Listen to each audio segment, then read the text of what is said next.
And welcome to another episode of Ardent Cinema, the #1 podcast for book club style discussion of all things movies. This is a weekly podcast, and we encourage you to follow along as we take a deep dive into each movie's plot, overall themes, what we thought of the acting and directing, our feelings on the film, and more.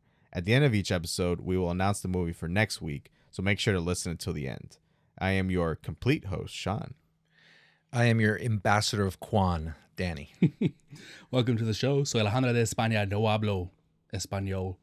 This week, we hope you watch along with us for Jerry Maguire, 1996. I want everybody to see you for what you are. The best kept secret in the NFL. You are the man. You ready?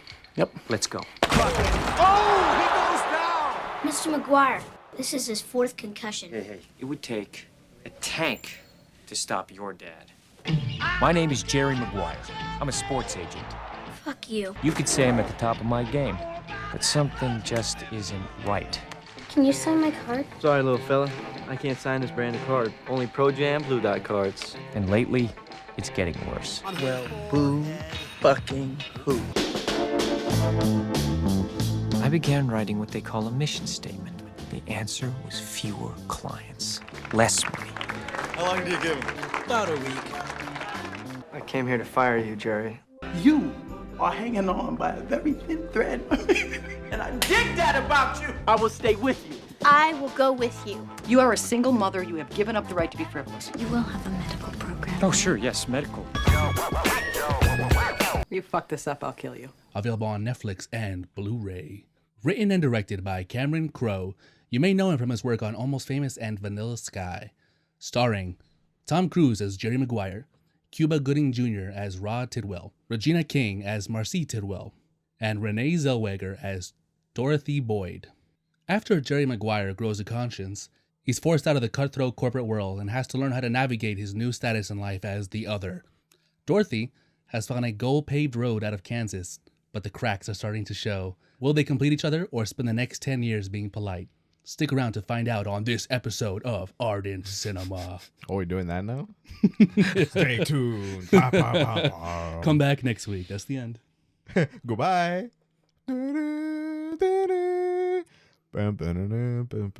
So I enjoyed this movie. But not because it's some beautiful love story, but for the real world dynamics it portrays just under the surface. For me, the sweetest relationship in this film is between Jerry and Rod Tidwell, his star football player client. What about you guys? Did you also like it because Tom Cruise is like just run through the ringer most of this film? No. Why are you putting this interpretation of me as a Tom Cruise hater? Because you hate Tom Cruise? He supports a child trafficking cult, so I'm very sorry. I don't like the man. Oh my God. You asked it, baby. Anyways. Okay, so what did I think of the movie? I really enjoyed it. I thought it gave a good message overall. I thought the acting was phenomenal, especially by Tom Cruise and Renee Zellweger. But really, the entire cast was great. It was a 2-hour plus movie. 2 hour and 18 minutes. But I thought the pacing overall was very well done. There were a few scenes that could have been cut a little short. That maybe played a little too long and a little too awkwardly, but otherwise, a solid film. You, Sean? Yeah. Solid film is a good descriptor of this one, to be honest. Very well done, very well made, well acted, very enjoyable. I like the messaging in the film for sure. Not to go back to the joke of Alejandro's distaste or dislike of Tom Cruise, but I did like the fact that this was a film that he had to struggle more, that it wasn't just a physical challenge that he had to overcome, but actually like a mental and emotional challenge that he really had to overcome. You know, even though I had some misgivings about Eyes Wide Shut, I did appreciate that, you know, there was more of a struggle from him and his character there. Because, you know, I've seen a lot of his films and there really isn't that much of that anymore. So, you know, when there is, I think he does that really well. He plays that like struggling. He plays that struggle really well. Yeah, he doesn't do characters too much anymore. He just does hero. So I get you. Yeah, so but he's like really good at the character stuff, you know. Like absolutely. I kind of wish he would get back to that more. But anyways, besides that, the film was a little long in the tooth for me. There's some scenes I want to get to later that I think were just a bit too long, but beyond that, yeah, solid film overall. Very cool. Getting into the plot a little bit. Jerry starts off the film, I would say, unactualized. I think that's a good description of him. He's had success. He's got money, got a beautiful fiance, but he's not the man that he planned out to be. He's not the manager that he planned to be, and he hasn't lived up to the ideal of his mentor, who's the one who really showed him the way. The key to this business is personal relationships. The switch for him starts as a hockey player's son calls him out for exploiting short-term profits over the health of his client. From there, he has an ego death, which is now something we've seen in a lot of movies.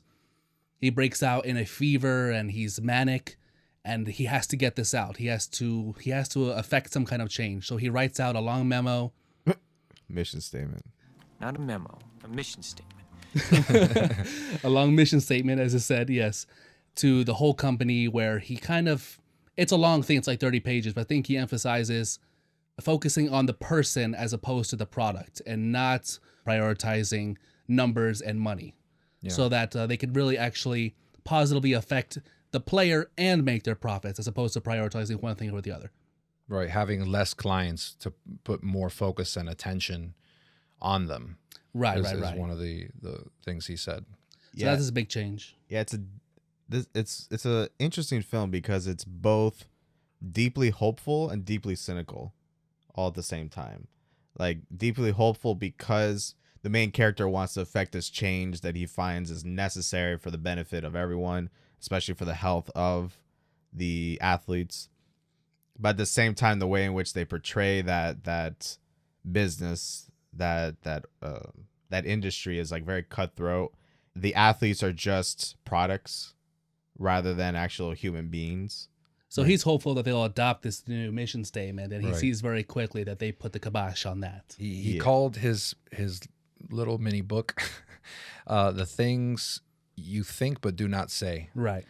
And while there's a lot of mouthpiece praising and clapping, behind the scenes, there's not too much change affected. Yeah. Literally in that same scene, two guys are talking to each other, coworkers of his, and they go, yeah, he's not going to last more than a week. Mm-hmm. Right? Or I give him a week tops. Everyone but like the three main characters are like deeply cynical. Because they know that to work there, you have to kind of have that edge. They've kind of learned, through time that's the way you make it in that business. So they saw that from the memo. Actually, it was just a mission statement. That he was kind of getting soft. He was losing that. And they felt, okay, well, now you're going to get eaten by the sharks, basically. And to be fair, even the athletes emphasize the same structure as the companies do, because they've been brought up in the same system. So to them, it's all about making that short-term money so that they can retire and buy all the things they want. They're not prioritizing their health either. Right. Yeah, I mean the one star client before Rod, really saved the day there was Cushman, star quarterback, I think, right? He was a quarterback. Yep. Even though his father says like, we don't really know how this works, how like this whole system works. They're basically saying, hey, we got like a solid, 10 years, give or take, to be able to, make their money. And then that's it. Hopeful. Yeah, exactly. Especially for like quarterback. I mean, they go down with injury all the time. So, I'm curious. I want to hear from you guys. Do you think this is a product of a system that was already in place in terms of like this profit driven mindset, or was this more like developed over time, like say like in the players, for example? I think that's the system down to its core, because honestly, the kids who make it to that level are pushed into it not by parents who are hoping they're going to learn some important values in sports, but to make that money and hopefully bring familiar wealth that's going to last generations. That's the goal of it to begin with. Yep. The kids who are playing for their health and to have a good time, something to do after school, 1 in 1,000 are the ones who are making it from that sector. Right. Yeah, I would agree with you. It's interesting because we see that parallel now in college sports, college football, especially in college basketball. The college athletes are treated like, professional athletes, but without the pay. Mm-hmm. And in many cases without the endorsements. So they're playing in a way that directly benefits the coaches, directly benefits the schools and the university system, but they don't get to pay for it, right? With the hope that they get into the NFL, the NBA, and then they make their money from there. Which is the same as any other corporate structure, right? You're hoping to move up in the company. You're hoping one day to make the money, but the people at the bottom are making pennies. So it's a business all around. Right. So I think this film is a bit of a indignation of that system, for sure. Because I don't know. I would disagree with indignation because I think, honestly, it feels a little bit celebratory because once they do climb the ladder and make it, then it's all parades and confetti. I don't know, because they spent a lot of time characterizing everyone but the three main characters as like villainous or as like very greedy, very like emotionally detached, right? Like that whole system breeds people that are just emotionally unwell, so to speak, and not virtuous, not morally in the right at all. And yes, Jerry does find success at the end, but it's through, at least the way the film is portraying it, through sticking with his client, through sticking with his morals and sticking with Rod and making sure that he's there for him in every aspect of it. So yes, I agree with you that, you know, if it was really indignant of that system, they would move beyond that system, right? They would find a different path for it. So they're still working within the bounds of it. But and Rod's success ends up being by the skin of his teeth. Is that the term? Yeah. Yep. Yeah, he very much. In fact, I would say it's more likely that he failed if you play that out 10 times, that scenario. I mean, we see him get run over half a dozen times, and each one could have been a career-ending injury, where he would have walked away with no money, whereas he might have gotten maybe not in a $12 million contract, but maybe an $8 million contract with the big guys, the emotionless guys. Mm-hmm. So it just, so it comes across more Rudy celebratory to me. What about you? What do you think, Danny? Honestly, I'm not sure what to think. I will say one thing. I do feel that one part of this film involving this was, in my opinion, that Cuba Gooding Jr.'s character. I felt like it was an unrealistic portrayal of how he was treated versus how well he was actually scoring in the games. I feel like realistically there wouldn't be that level of not disdain, but like just overlooking him. Well, I see in sports often personality can trump performance. If he is antagonistic toward the press and he isn't gaining the fan base, I could see them not wanting to spend the money to give him a huge contract. Because at the end of the day, it's how many butts you put in the seat, not how good of a player you are. Right? Well, it's about winning, ultimately. But to put butts in seats, popular players do that. He wasn't playing the game, so maybe they were kind of giving him the shaft a little bit. And a lot of them were trying to screw Jerry over. They honestly just didn't want to see him succeed either. Right. Because his success is an indication that they're failing. Right. And also he had kind of ruined a lot of his relationships with different coaches over the years. Like, for example, the one coach that said, you have been driving prices up for years. We got history all right, Jerry. You drove the prices up on me for years. Now it's your turn to spend some time at the back of the line. Because he had the power to do it. Yeah, so it might have been multifaceted why he was getting the shaft a little bit. Yeah, okay. That's true. I feel you, though. Which, jumping on that point, I like that the film showed that this change wasn't easy, that it wasn't something that would immediately lead to success. Yeah, because he's trying to change the ethos of a structure that was built on a different ethos. So you can't just place this new player-centric focus into a structure that's already established. Right, and not only that, but I like the fact that the film showed that, you know, despite you wanting to change, there is an aspect of how you treated others in the past that will come back to bite you. Yeah. Jerry, yeah, exactly. Because he, from all intents and purposes, you know, he didn't treat people that well. Like, he was always smiling and glad-handing, but at the same time, like, that belied the way that he treated some of these people, like that coach where he kept driving up the prices, maybe necessarily, maybe unnecessarily. So I like the fact that the film showcased that, like, despite him wanting to change and, you know, really striving for it, that it not only wasn't going to be easy, but that he had to contend with his past and the way that he's treated others. Right. Ultimately for the benefit of himself and those relationships, but also to the benefit of, you know, Rod and Dorothy as well. Yeah, and you really see the benefit that that kind of deeper relationship with the client, like how it rewarded him more emotionally versus the Right. 100 clients he had before making him so much money. You know what I mean? And you see in the beginning sequence where they're kind of just showing Jerry's life. It shows how he, like in the pictures, for example, that showed him with the with one of the football players. He's kind of like only his hand and part of his face is showing in the That's a good point. in the clip, because I mean, or in the picture, because he's the player's not really thinking about him at all. There's just nothing there. It's just like, all right, thanks, you got me the contract, whatever, go away. There's just there's nothing personal there. And on top of that, his friendships within the company are very artificial. Yeah. You see when they're celebrating his bachelor party, he's doing this whole song and dance, like getting on his knees and giving people high fives. It felt very artificial, like a frat party.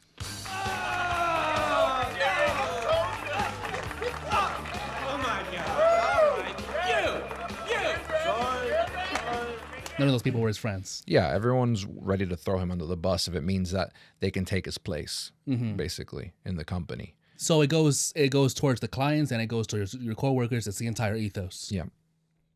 I like, by the way, that in that picture you referenced, it's one of the few times Tom Cruise is shown to be as tall or shorter than somebody else. Most of the time, they have to show him being at height or taller than They did it there to make a point. Yeah. Yeah. So I'm glad he did that, because by the way, he's like what, 5'8"? He's like our height. Our height? No, Isn't he 5'8"? I'm 5'11". I'm not 5'8". Yeah, I'm Okay, 5'11". He's 6 feet. 6 feet, please. My height, excuse me. I'm the shortest one here. My Don't bad. bundle us up with you, shorty. Oh, my bad. My bad. So yeah, another moment where it really showed how short he was when he walks into the bachelor party. Like everyone is towering around this guy. Oh yeah. That would be hard to fake. Yeah. Yeah. You couldn't. He can't walk on apple boxes like a freaking line of apple boxes. I mean, maybe that They could pull some Lord of the Rings style effects. No. You show everyone from like waist up, right? And everyone's just split legged around him. So he's walking, and then he's like on par with everybody. 50 people. Wow. Yeah. One other thing I appreciate about how the film portrayed Jerry's journey, even after this ego death, he still kept going back to the same bag of tricks. For example, he wanted to get a star player, Kush, not the guy who's like shown loyalty in him, but like the star player, the player's gonna make him the most. That failed. Right.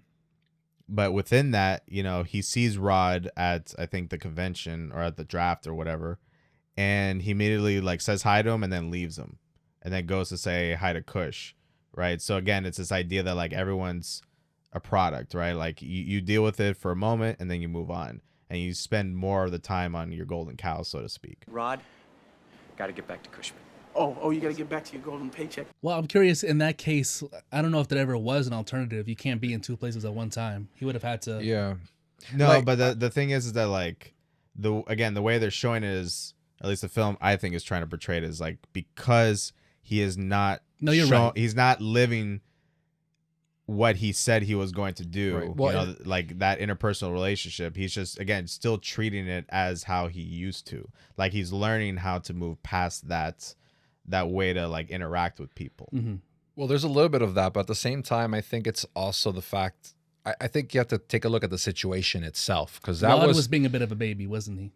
Rod was being a baby. A little bit, yeah. So that's one thing. Rod should kind of just know the deal already. You know, like know that Tom, I mean not Tom, sorry, that Jerry needs to go to that star player, because I assume at that point he already knows that Rod is like one of his only clients. Yeah, no, he does.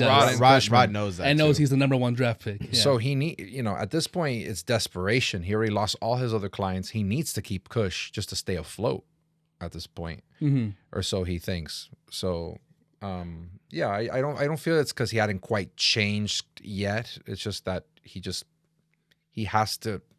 Well, I think it shows both. Honestly, I do think it thematically shows what Sean's talking about, and of course, in the real the real situation, he would have to prioritize his star client. But it does emphasize that he is in his old mind frame. I guess just from Rod's perspective, I'd be like, this guy probably has very few clients at this point. It's like, I wish he would spend more time with me. So yeah, I get Rod was a baby, but also it's like, Definitely a baby. like on a personal level, if I met with somebody and they blew me off to go be with their star client, I would be like, that's not great. Like, I wish he didn't do that. Right. Like I'm thinking of like the interpersonal dynamics there. Yeah, and I suppose Jerry could have had more tact, like, "Oh, Rod, man, great to see you. Hold on, give me 1 second. Let me go talk to my other client." But he just blows him off right in the beginning. Yeah. Yeah, and then, he does make up for it. He does eventually, he goes back to Rod and decides to kind of like walk him through. Yeah, he's still handling both his clients, So, absolutely. He definitely, he did his part there, but unfortunately that kind of backfires too. You think that was the reason? Racism, for sure. Racism. Oh, I didn't know that's what you were talking about. I didn't think that was the reason. No, definitely. Like, well, okay, not definitely. I mean, this in is my like opinion, late '90s NFL. Like, the vast majority of players are African American. Yeah, but so it's not. It was the coach of Kush and the father. Yeah. Oh, you're saying the father was? He's saying the father was racist. Yes, oh, yeah, absolutely. the father did. Because he goes did bring that up, he yeah. goes back to the room and he's like, he finds out that Bob Sugar, which it was Jerry's protege, Yeah. is trying to steal away Cushman from him. So when he hears that, he decides to try and get a quick contract out from Cushman's father, and then that's where he finds out that they had actually signed behind his back to go to Denver. Yeah. And then when Jerry asks like why, he's like, oh no, When'd you do it? When he's like, when did you do it? He's like, I signed an hour ago. You were walking in the lobby with the black fella. Yeah. Yeah. I hear you. Yeah. You hear like the disdain in his voice there. Like there's kind of a little bit of a, like, why do you have to say it like that? Why do you have to point out the guy? Why didn't you just say with with your other client or whatever, with that black fella? We signed an hour ago. You were in the lobby with the black fella. So I really do feel that I didn't hear it emphasized as much because he did want to work with Denver. He was pissed that Jerry wasn't getting him that contract. So I feel like Sugar just kind of honeyed him up and confused him. But I'm not going to deny there was something there. Yes. I think it was a mix. I think Bob Sugar probably used it against him too. We know that Bob Sugar was there watching Jerry and probably saw him walking around with him with Rod, and maybe called him up. He's like, "Oh, Jerry's not with you, is he? He's probably busy with someone else right now. Take a look or whatever." Yeah. He honeyed them up for sure. So yeah, I do not doubt that there's a little hint of racism there. You're a football player. It's in your blood. That's racist. Your soul. That's racist. Your eyes. That's gay. That's homophobic. That's black. That's racist. Damn. Getting to Dorothy and Jerry's dynamic, we first see her when she is flying as not his assistant, but the company's assistant to one of his, team meetups. And here's where we get the first hint of the dynamic that I see that kind of is lying underneath everything. She is talking to her son, and she's like looking longingly at first class and trying to overhear the conversations. And her son sees her distress and asks, "What's wrong?" And she goes, "It used to be a better meal. Now it's a better life."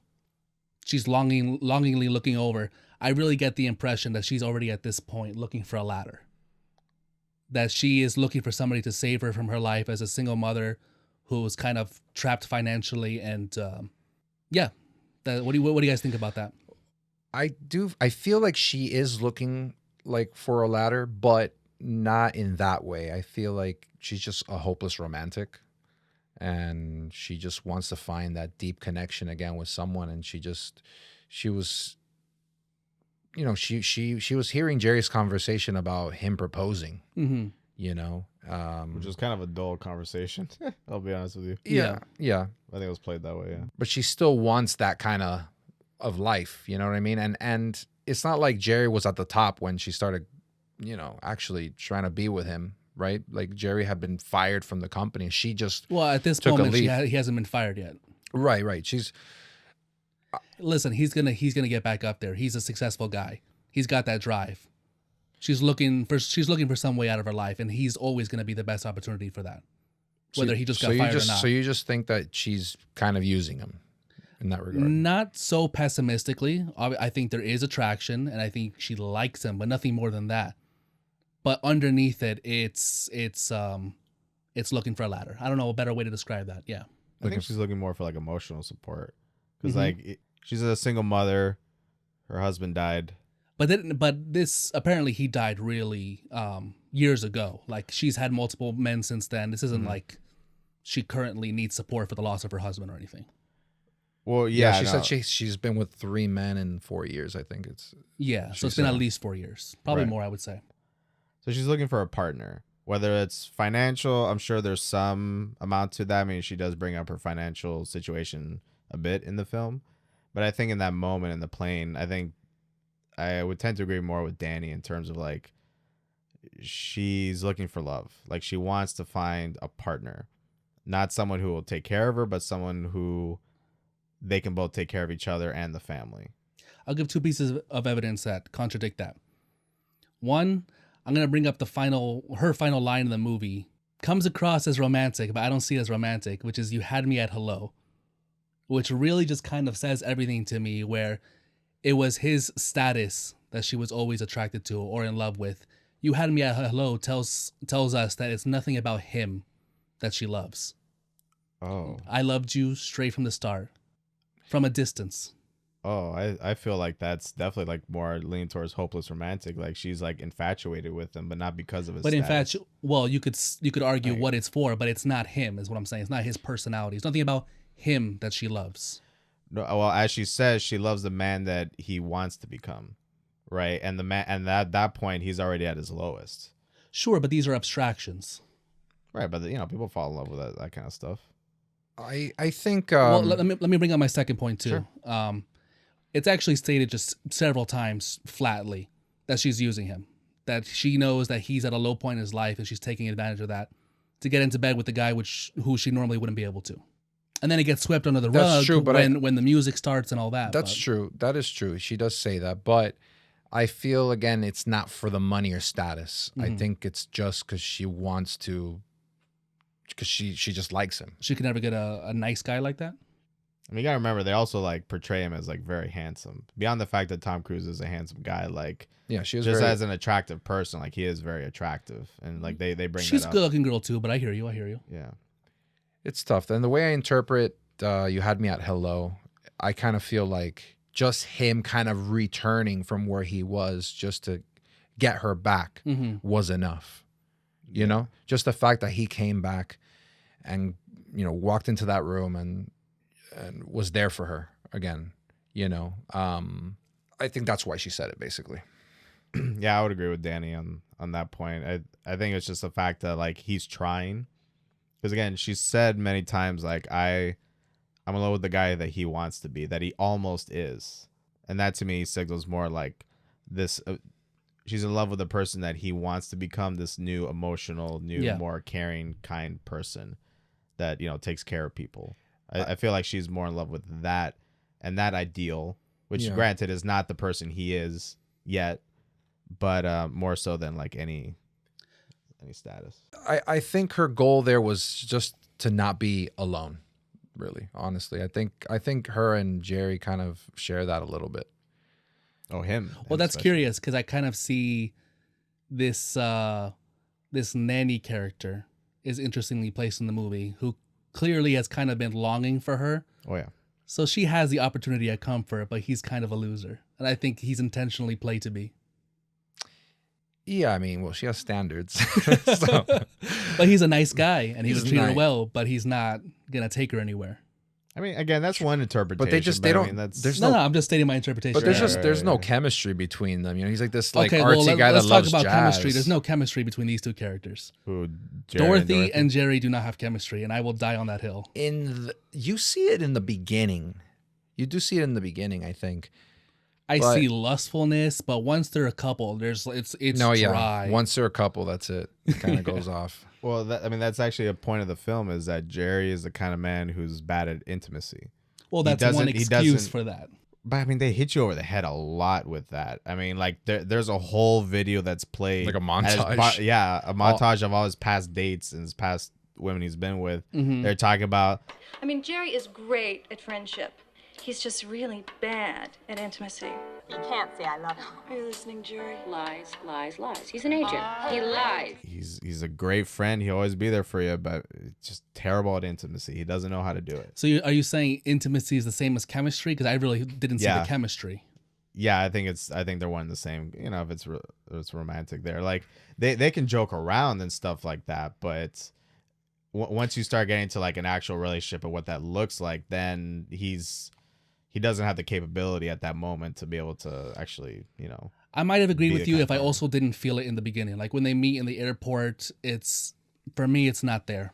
Oh, I thought that was very cute. That was a very personable, cute thing. Yeah, it was cute. Oh, when she's looking for her son? Yeah. Yeah. Yeah, I mean, I definitely don't really see it on Jerry's side. Like there's not really any kind of level of infatuation Especially at all. there, yeah. Especially there, and yeah. The only thing that he sees in her is just her loyalty, as he put it once around the end. Bringing up his loyalty is a good point, because I feel like a lot of the point of this movie is the intergender dynamics and the relationships and how what they say about men and women. Jerry has a fiance in the beginning who's like, I would describe her as the feminist ideal. She's strong, wealthy, independent, sexually in charge. She gets what she wants. But once she cools on Jerry, because, you know, despite how great she is, she also wants to marry up. And when Jerry loses his job, she cools on him. But he doesn't feel the need to be loyal to her, despite a longer history and seemingly being in love. They both say they love each other. Obviously, they're engaged. But very quickly doesn't feel any loyalty to her. Now, I see that as because he doesn't have that same societal pressure of loyalty and being a man. She doesn't have a kid. She doesn't depend on him financially, so he doesn't feel the need for that commitment to stay with her. Which is commitment and loyalty seem to be the entire reason he stays with Dorothy, in my view. Because he doesn't feel that his fiance was loyal to him. No, because he doesn't have the same pressures to be loyal to her. She's not financially dependent on him, and she doesn't have a child that he needs to be responsible for. Well, I think the real reason he lets her go is because after he has his crazy fever dream night where he's, you know, writing that memo and finally she was fine with that. She only cooled on him after he lost his job. It was the status drop that she didn't like. Right. Well, because she didn't know the impact yet. Right. She didn't really care, I think, about the mission statement at all. So she thought, as long say whatever you want, but you know. But to give her credit, she was still loyal to him, because and that reminds me of what he loved so much about Dorothy. He tells Rod at one point. Rod asks him, "And why did you get married?" "I'm just asking as a friend." You want an answer? Loyalty. She was loyal. Avery was loyal. Now, she may not have been nice, and she says she's brutally honest, but she also didn't dump him when he lost his job, and she was willing to help him rise again. She was trying to help him. That's true. So, just something to think about. This is all like playing into my theory here. Yeah, she seemed like one other vestige of his past that he needs to get rid of. Like, maybe that's a bit more cynical to say, but she kind of embodied some of the attributes that she didn't like about, that he didn't like about himself, that he didn't like about that culture. If you ever want me to be with another woman for you, I would do it. Right. And at that point, he's just like fed up with it. That's a good point. Well, she might have been tied into it, but did she embody that stuff? As far as I could see, she just was driven, but she was never shown to be a bad person. But I guess her goals didn't align anymore with his, about it being about status and money necessarily. I see that. Like, she's more cutthroat, which is what Jerry used to be. And I think now that Jerry's changed or is going through this change, he sees that they're just not compatible anymore. I agree with you, but I also think regardless of what his goals are, having a strong partner would have benefited him. As long as she was still trying to help him succeed, she still would have been a positive influence on his life. I agree with you, though, maybe not so much emotionally if he was changing who he was. Yeah, exactly. Yeah, that emotional support is, I never really got the sense that she was ever really that emotionally supportive. Like, she would say some of the right things, like, oh, we need to get back on it, you need to do X, Y, and Z. But like, in the few interactions they had earlier in the film, I never got the sense that she was like there for him beyond like just being there physically for him. You know what I mean? Yeah, and maybe Well, he didn't need the support in the beginning. They were on the same level. Well, I mean, his change, his crisis of conscience happens like the first like 10 minutes of the movie. So like, Yeah, we don't see her too much after that. Yeah, all the scenes we see are after that.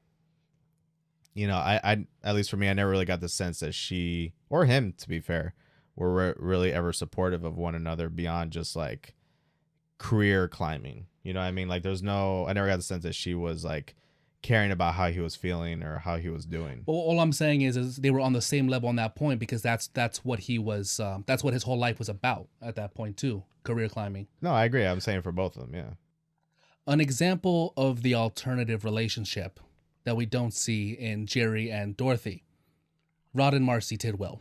Yeah. I'm like trying to find the connections here. I really feel like their relationship is put in this movie to be an idealized example that eludes Jerry and Dorothy. I would agree with that, yeah. They are on an even playing field. They're partners. Their personalities, strengths, and weaknesses complement each other. At one point, the movie even puts the two couples face to face, and we cut back and forth to see the clear intent of the filmmakers displaying the differences in their dynamics. Which it comes back to me feeling like the dynamics of Jerry and Dorothy are artificial and superficial, especially when the opposite is displayed so prominently. What do you guys think about that?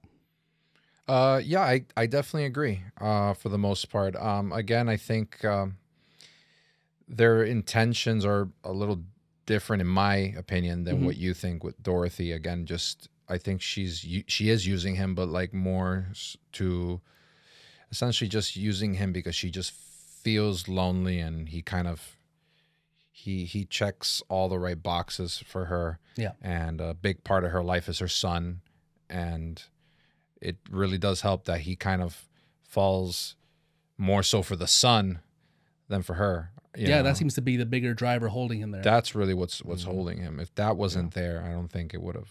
That is the first time I have ever seen him kiss a man just like a dad. Wasn't that just thrilling? Yeah, it was. He must really have been needing that. It worked because that's really what made her tear up every time she'd see her son like kissing him on the cheek and hugging him. And well, I agree completely. I think that's part of my point, is that his biggest draw or attachment is the responsibility of raising this child, which he genuinely loves. Yeah. I think it was her a little bit in desperation. I think she would admit to that too. Yeah. Yeah, she would. I think so as well. Yeah. Otherwise, she wouldn't be with him. Like, definitely, they don't really match that well. Otherwise, you know. And then for Jerry too, he's just fighting his lack of intimacy. And his inability to be alone. Yeah, exactly. That's another theme that gets brought up multiple times if we're talking about the repetition. Yeah. Mm-hmm. Yeah, and it makes you think at the end, like, did he just make that mistake again? You know, by coming back? Well, you probably know my stance on that. Yeah. Yeah. You know, like, could we really say that now the relationship's going to be better, like beyond the movie? Well, let's break that down. So at some point towards the end of the movie, Dorothy really powerfully, I mean, I respect her for this, she calls out what the relationship is and says, let's just break it off so we don't spend 10 years being nice to each other. And he agrees. He sees it for what it is too. And they're sad about it, of course, but I think it's the right move. And then Jerry has the night of his life. His only client wins the big game. The whole audience is cheering. He's going to get a $10 million contract, and his whole life is going to come back on the upswing. And in that moment, he says to Dorothy that what made it unfulfilling was that you weren't there to share it with me. My interpretation is that someone wasn't there to share it with him. He was alone, especially seeing Rod and his wife together or on the phone, lovingly sharing the moment together. I think he just felt lonely, and Dorothy was the person, to fill that gap. The closest person to him. him. And Emotionally obviously, speaking. and let's be clear, they dearly care for each other. Yeah. So that's going to be the person he runs to. Right. But nothing about their dynamic prior to that day has changed. So I see the ending as a huge mistake on their part. What do you mean, like on the part of the filmmaker? No, not on the filmmaker. I love what the movie does on the part of their individual characters. Their characters. Yeah, that's interesting. Yeah, I'm starting to agree with you there. With One little thing to add to that, something really interesting. We see this group of divorcees who are like in a support club the whole movie, completely unrelated to the plot, right? You could take them out, nothing changes. I think they're there for this one liner at the end. Most of the time when we see them 4 or 5 times, they're like background noise. They're chaos. Yeah. Chaos. And then right before the big climactic speech, we finally get a close-up of one of the women. And she says very clearly, the problem with men and women is that neural pathways are set. I was saying that the neural pathways are set, and that's why it's hard for people to change. That's why behavior doesn't change very often. And that's why they don't change. This is the one time we get to focus in on what one of them is saying.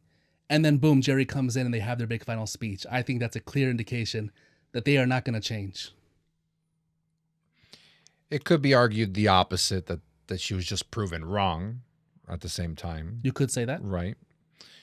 Because he is kind of, his whole speech also was very intimate. And he was willing to do this even in front of this group. Well, I would argue that's him women. buying into the fantasy, but that's interpretation.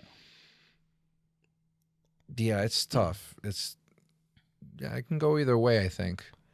Yeah, I think in part the success he found that night emboldened him to, run back to her and, get her, so to speak. Mm-hmm. So I think in the moment it was more like he was more driven by, hey, things are finally looking up, right? And he missed her and he wanted her to be there, right? I guess for me, I feel like people have the capacity to change to an extent that even if we don't see it in that moment, I feel like they will finally start to talk to each other and maybe actually start listening and actually start, figuring out what that relationship is. Do they ever divorce? Hold on. Do they ever divorce? No, they don't. So they're still married. They literally had a separation like the day before our final scene. This just happened. Was it the day? Because he goes off to watch this game. Yeah, at most 4 days. Yeah, I agree that maybe they should have taken a bit longer to kind of parse out their feelings. But at the same time, I get the sense that based off how that final scene went and how he acted and how she was feeling going into that final scene, I get the sense that they're more willing to work it out and actually like figure out what went well and what really didn't go well with the relationship. Because like before it was just like they're riding the high of like getting married. They're riding the high of like forming a union. But the high is so small. Even on the wedding day, he's looking disillusioned and everybody can see it and it's awkward. Oh yeah, no, he can't help himself for sure. But still, I mean, there is a sense of like this is something big. For them, I feel, right? but also just to contradict you a little bit, Sure. I also think communication was never their problem. It was simply that the love wasn't there. That like they were both reasonable, smart people who could talk to each other. I disagree because she literally asked him in bed sometime before that, I never know what you're thinking. And I forget what he says, but he says just ask. Yes, but he's avoiding the fact that they don't love each other. It's specifically he's avoiding that. That's what I see it I as. think he's trying to avoid the intimacy in general. Because again, it's something that as we learn quite clearly, avoid faking it, right? Or maybe. Or avoid the fact that he just isn't capable right now. You Like know? he's maybe so feeling maybe some of it, yeah. and when you're getting that push from your wife, Mm-hmm. you're gonna tend to maybe not want to go home. You're gonna tend to try and like stay away because you know that going back there means you have to face that and have to you have to open up, Mm-hmm. which is something Jerry's never really done in his life. Mm-hmm. So you could look at it that way. Sure. It's like what he starts kind of obsessing over Rod Tidwell. He's like, I'm here, didn't you want, close relationship? Yeah. Rod's like, go home to your wife, dude. And, yeah, you see that he's very hesitant. So yeah, you can look at it definitely like, oh no, it's because the love isn't really there, or again, that crucial part of love he lacks. But if you ask Rod, I think Rod would agree with me though, because Rod seems to be seeing through the relationship more than anyone else, and he's like, sure. Marrying her, that was one way to go. I told you to just have the talk, but he supports his friend. But I think from the beginning he was like, "You're just taking advantage of the single mom for the poontang, aren't you?" And even Jerry's like, "Yeah, kind of. I need to talk to her," and then he chickens out. Right? Yeah, they're not communicating. So I'm not saying Rod's right or I'm right, but I think if you asked Rod, I think Rod would say I'm right. Possibly, yeah, possibly. But yeah, I mean, but Rod could be wrong too. Yeah, So I guess it's just that's kind of left to interpretation. They never make it clear one way or the other, and the end is also up to interpretation as well. Because honestly, you can't change in a day, right? You can have that realization, but the realization will be nothing without the work in order to change yourself. But the work isn't what causes the change; it's a high. And that's what makes me suspicious about the whole thing. That his big change comes on the high of this big win and his friend's success and his career change. Well, I don't like that his big change is in that moment. Well, but his high does get dampened. It's not that he's in a high and he's like, I'm going back to my wife. Let's celebrate this. It's more like he has the high, but then he's like, wait a minute. Like, this is unfulfilling. This is not fulfilling me. So it's not really a high. He starts getting the high, the win and the embrace with Rod and him, we did it.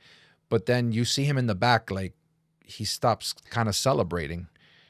I'm not fully convinced either way, because they've made a big point of saying how he needs companionship. He admits it. He can't be alone. And then the contrast between Rod and his wife right there.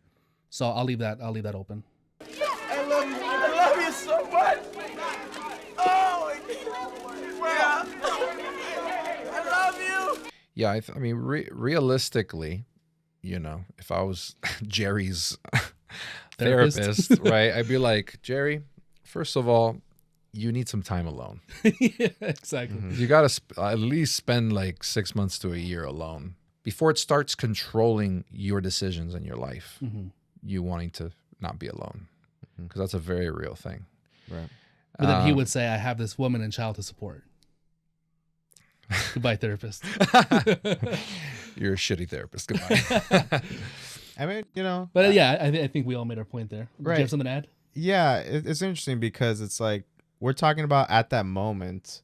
I want to think about them in like 5 years. If they're still there. You would say probably not.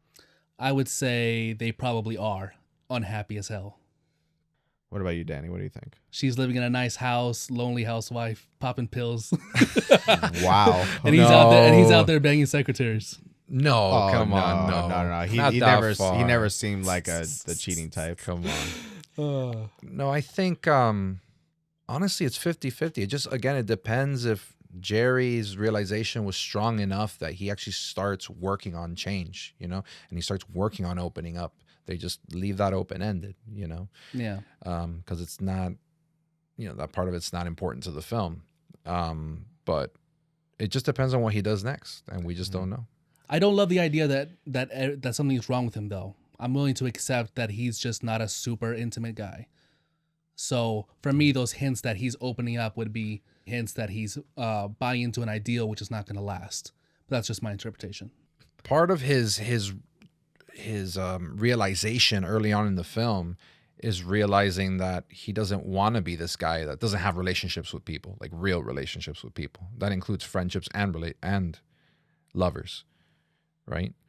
It affects his relationship with his fiance as well. I think ultimately he's been longing for that. It's just not as easy as he thought it was going to be, All that is new territory for him. This falling for Dorothy, it's all, he's just like experimenting emotionally with what's happening. If it goes down that way, I don't think it would be with Dorothy, because my main problem there is I don't feel the intimacy or the what's the word I used before? the chemistry. The chemistry. Yeah. But I actually, you kind of moved me over to your side. I do think there's probably an awakening happening, but Dorothy's not the girl. I'm not a guy who runs. I stick. Well, I don't need you to stick. What do you want? I don't know. My soul or something? Well, why not? I deserve that. I can agree to that. They don't have, there's a dynamic missing there. Mm-hmm. It feels forced. Yeah.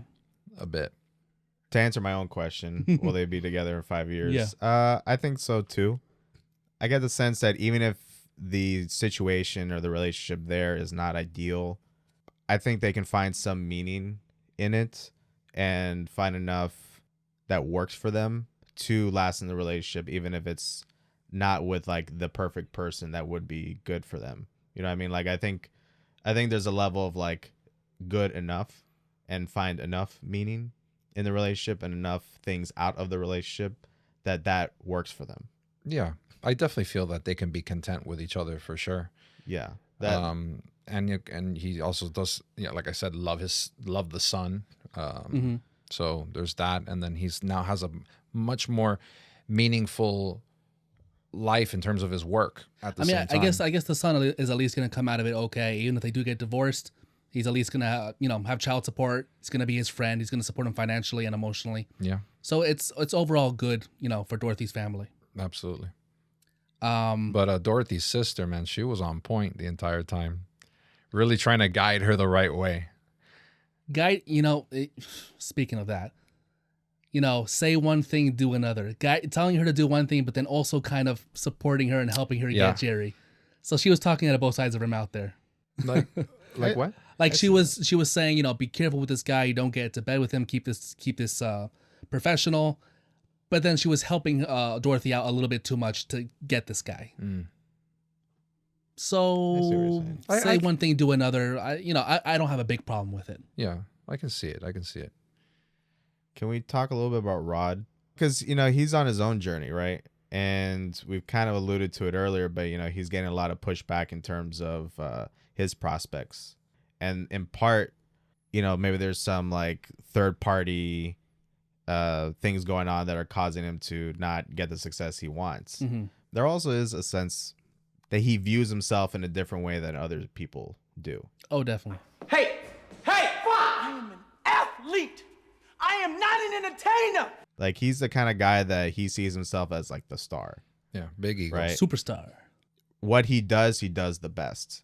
But that doesn't translate in his actions. And to his credit, he gets to where he does because he has that attitude. You kind of need it in that industry. Oh no, for sure. But I guess what I'm saying is the way that the film played his characterization a bit. It's like he believes he's the best. He's got a lot of talent, but the way that he comports himself outside the field, like, doesn't match that intention. It comes across as false and childish. A little bit, yeah. He's constantly complaining about the coach not giving him the contract he wants. He's complaining about his teammates not covering him or not throwing him the ball. Mm-hmm. There's just a lot of things that he's complaining about, right? He's being a victim where what he needs to be doing is finding the solution. I ain't getting no love from Chevy. I ain't getting no love from Pepsi. I ain't even getting no love from that little Energizer bunny. I ain't getting no love from Nike. Obviously, I ain't getting no love from Reebok. Right. Yeah, it's interesting because he is the kind of guy that he knows what needs to be done in most cases, mm-hmm.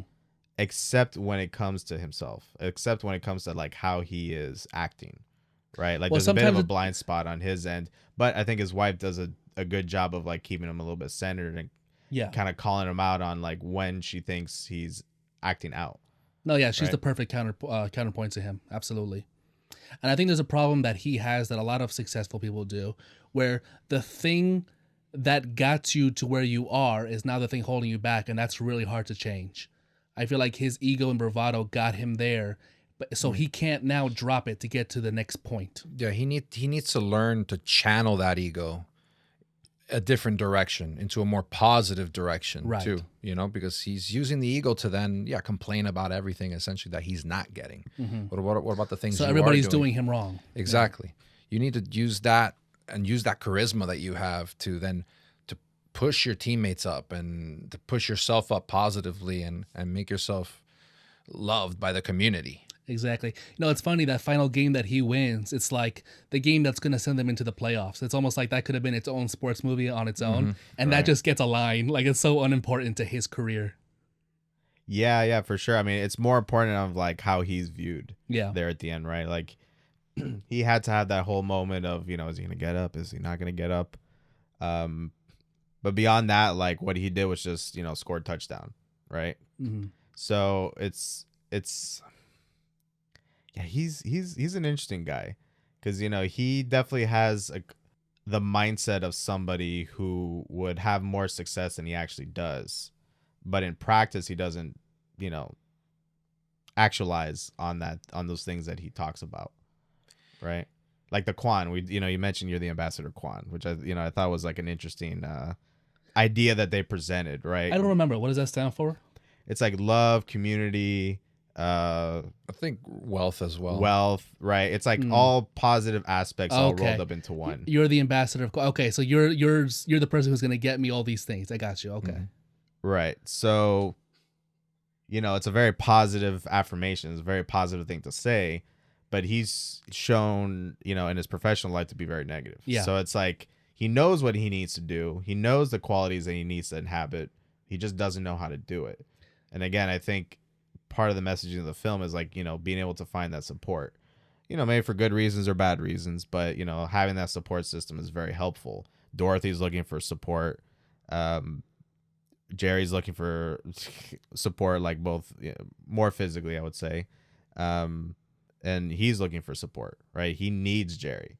He needs that outside perspective to keep him to keep him focused on the qualities that he says he inhabits, but he doesn't actually. What's funny is he almost needs Jerry to, in a way, it's support, but to not support him, to not kiss his ass. He needs somebody who's unafraid of this superstar and is going to tell him straight to his face and risk a huge relationship financially and personally. I'll tell you why you don't have your $10 million yet. You play with your head, not your heart. In your personal life, heart. But when you get on the field, it's all about what you didn't get, who's to blame, who underthrew the pass, who's got the contract you don't, who's not giving you your love. And you know what? That is not what inspires people. Just shut up. Play the game. Play it from your heart. And you know what? I will show you the Quan. It really was a good situation for Rod having Jerry there because Jerry was at his lowest. So he knew that Jerry would work the hardest for him and, try his best in every aspect to get him to where he wanted to be. And if Jerry was his old self and still part of this conglomerate where he has 20 other athletes under his belt, he probably wouldn't have taken the risk to call out Rod, tell him he's being a pussy or whatever he says, to shake him out of it. So that's what Rod needed. Oh, so that works out. But, at the very end, I feel that Rod doesn't do anything very differently, right? When we get that win at the end, isn't it just that he just played really well and he landed the touchdown, and then what? Just because he was like gloating and afterwards and showboating. It's a little sloppy, but go ahead. Oh, I'm sorry. No, it's what comes before that because he and Jerry have that talk outside of after one of the games where he's just getting sacked all the time. And he's basically saying you need to play from the heart. Like, why did you get into this business, right? You got in for the heart, but now you're in for the money, right? But you need to not forget that the heart aspect of it. So what did that do though? Like, that caused him to play better. Honestly, like we see him playing better. But he's already playing. He's already a superstar. Yeah, he's already playing great. He already has he's like hitting all the records, breaking all the records. So the movie is trying to tell you that, hey, it's not about how good you're playing. It's about your relationships with people, right? Yeah. I guess. But I'm just like, no, I agree with you. I think the message is shown a little sloppy there. I think it could have been done better. I think you can look past what's shown and see that he accepts the message when he gets on the bus, and you're meant to assume that this current play that we're seeing is the actualization of that change. Exactly. But I completely agree with Danny that we already know he's a superstar, badass, best in the league, like record breaker. So it's not exactly clearly shown. Yeah. Well, that was my little issue with it. Like, yeah, I can definitely look around it and see the whole point. But if you look more carefully at it, you realize that like you don't really see that change having any effect. It's just kind of like, what if Jerry just wasn't there and he just played his normal self? He made the touchdown. Right. That's it. And all the reporters are around him. But if it was like he was always fumbling the ball or something, right? Yeah, exactly. Because he lacked confidence because he felt that everyone was just overlooking him anyway or whatever. You know what I mean? But like, imagine if Jerry wasn't there and he just kept playing football and he got his team to the finals or whatever, and he scored that touchdown just the same. All the reporters are around it. What now? With the reporter, he's going to act aloof because he feels he's too good for the reporters? If I remember correctly, the reason the coach earlier in the film doesn't give Rod the contract that he wants is because he's got an attitude problem for all intents and purposes. Right. But he doesn't see that attitude problem change when he gives him the contract. He just sees that he scores the winning touchdown. And then gloats on the field. I think we're supposed to infer that maybe things had improved in that regard, because that's one of the major reasons that Rod was where he was at, and Jerry calls him out for it. It's like, you're always complaining. You're always negative here, right? Right. So I guess we're supposed to infer that outside of the games, like his relationship with his teammates and all that also improved, so that the coach could give him a contract that was even beyond what they had hoped for. I believe they wanted like $10 million for like 4 years. Yeah. Instead he got like 11.8, if I remember correctly. You know, I just would have liked to see that change. One performance inference we can make is that maybe by playing for the love of the game and not for the money, he's more willing to make the personal sacrifice. And that's why he takes those super hard hits that get him the touchdown. Like, he's sacrificing his body now. Yeah, I mean, they do, him and his wife do they do take a risk of like playing out the rest of the crappy contract, you know. Well, that's before. Like, I'm talking about after Jerry gives his speech. Maybe that's something we can see. Well, maybe he wouldn't have dove in front of those two guys and like flipped himself in the air. He might have let that one go. Maybe it's both, because I see it as like when he and Marcy made that pact to like play out the rest of the crappy contract, he's going to continue playing and show them up. Right. So I think that was the start of it. But then, yeah, definitely the speech after, I think, emboldened him to go even beyond that. Yeah, because he was before, like earlier in the movie, complaining about the quarterback throwing it too high and forcing he's throwing him. it right down the middle. I'm an open target. Yeah. So maybe, with his newfound heart, you know, he was like, well, this is for the win. I'm going to risk it all right now, even with no contract. Still a little bit of a muddy message, but at least that's something. But it's there. Yeah. It is there. Open to interpretation. Yeah. Sure. All right, friends. We ready for scores? Yes. Why don't you give us your score, Alejandro? I believe it's the ambassador of Quan's turn. There we go. I'm glad you're keeping track of this, because I'm not keeping track who's doing what. Okay. So my score is an 8.5 out of 10. So yeah, overall, I love the message that this movie tries to give, and now that we've spoken about it, there's, you know, maybe a deeper level to this, and there's more ways that you can interpret it than I initially thought. Mm-hmm. So it opens me up to really thinking about this film, and I like that. Again, great acting. I thought the editing was fantastic. We didn't really talk about the editing or cinematography too much, or at all, actually, the cinematography itself. But I thought it was filmed very well. Yeah, technically the movie is like top notch. Yeah, it's flawless. Did it have like great. a bloom effect almost? I know you guys are talking about that. But like everyone, it are seemed you a bit serious? brighter. No. Like I thought you were just everyone referencing. kind of seemed. Well, it was a reference too, but everyone seemed kind of a little brighter. Like there was a little bit more like light coming off of people. There was a lot of soft lighting in the film. Maybe a little gloomy at times, but nothing like Eyes Wide Shut, for example, which is a lot gloomier. Right. But yeah, so yeah, 8.5 is my score. What about you, Sean? Me gives this 8 out of 10. Solid.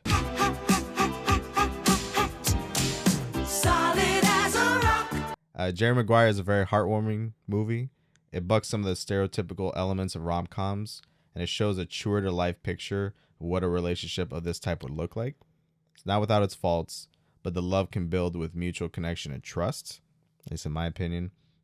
I didn't really talk about this too much, but the movie was a bit too long in my opinion, as some of the scenes went on just a little bit longer than they need to. Some A lot of like single shots on characters that last a little too long.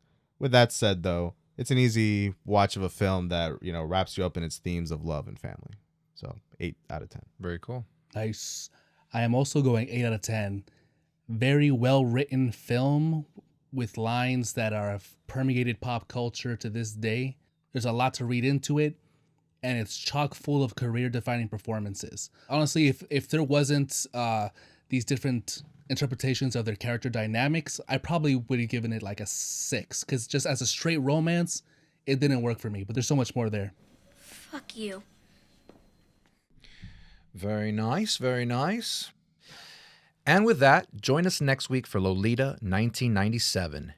1962.